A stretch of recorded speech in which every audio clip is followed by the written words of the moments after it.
Hi, I'm Tara King, and I am doing an interview on middle adulthood, which is the ages between 40 and 65. And we're here today with my husband, Matt, and he has given us consent to do this interview for middle adulthood. Matt, middle adulthood is between the ages of 40 and 65, which I had just mentioned. Could you please tell us what your current age is? 47. And there are many visible signs of aging, such as wrinkles, age spots, gray hair, hair loss, hearing loss, and weight gain. What are visible signs of aging that you have noticed that are happening at this time in your life? Well, I definitely have noticed a loss of muscle strength, hair loss, obviously. I've also noticed hair growth more in my ears and nose and stuff like that. But I would say that the main thing is loss of muscle strength and structure. Okay. And as we get older, we sometimes get the hereditary problems such as cancer, hypertension, and diabetes. Does your family have any of these problems? Yes, I do have a family history of diabetes. So far I've been lucky and have not had to deal with those. And are you aware of the signs and symptoms of these health problems? Yes, I am aware, and my doctor has checked my blood sugar and checked me for diabetes because of the history. Okay.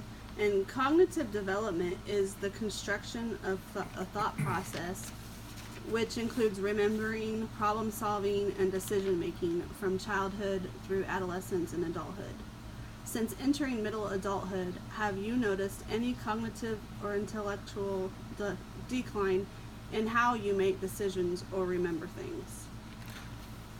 I don't really think there's been a decline. I do seem to maybe step back and think about things a little bit more before I make a conscious decision, but I don't see as being a decline in any cognitive manner. Okay. And social development has to do with your relationship with people. Since entering middle adulthood, how have your relationships changed with others, such as your spouse, parents, children, co-workers, or friends? Again, I think it really hasn't changed a lot. I am a lot less high-strung than I was, so I do kind of step back and take things in stride more. I've never been an extremely social person as far as going out to parties or anything like that anyway, so that probably would have changed if that had been my lifestyle before, but it wasn't. So I really don't see that big of a change other than I'm calmer. That's good.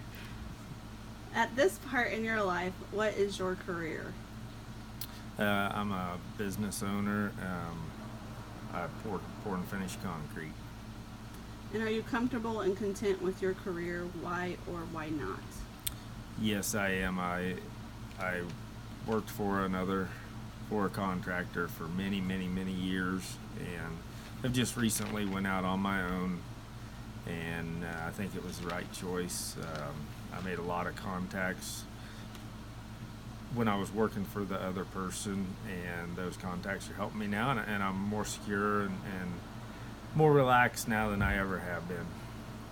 And do you want to advance or change your career in the future? Why or why not? I definitely want to advance it, but I do feel that I will probably have to make a change at some point just because of the physical nature of the work. I'm going to keep my own business going as long as I can, and at some point I will possibly go to work for someone else as in an office, more of an office environment or something like that, just because of the physical strain of the job. And a lifestyle choice is a choice a person makes about how to live and behave. according to their attitudes, tastes, and values. What lifestyle choices have you had have a strong impact on your health status, such as exercise, diet, habits, things like that? I really haven't changed any exercise. I never have exercised for years anyway. I feel like I get enough at work, True. pouring concrete and such. I do try to watch my diet a little bit more now. I don't drink alcohol anymore. I try to eat more vegetables anyway, and incorporate those more in, and maybe a little bit less red meat. And if you could change your choices from your past, what lifestyle choices would you change? I probably would have never drank alcohol to start with.